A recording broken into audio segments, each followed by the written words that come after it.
ঝিনাইদহ ৪ আসনের এমপি আনোয়ারুল আজিম আনার হত্যার বিচারের দাবিতে এই বিক্ষোভ আর সমাবেশ।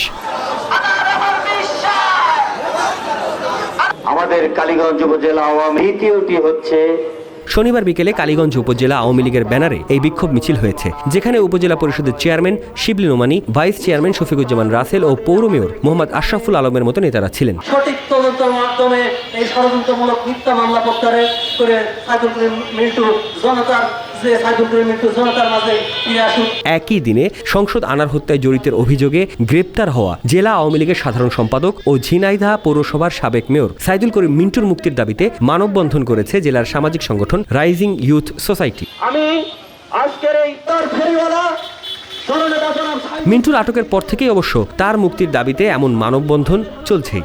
তবে একই দিনে সাংসদ আনোয়ার হত্যার বিচারের দাবিতে মিছিল আর সমাবেশ, আর সেই দিনেই তার হত্যায় জড়িত থাকার দায় স্বীকার করে জবানবন্দি দেওয়া মিন্টুর জন্য মানববন্ধন হলো ঝিনাইদহে।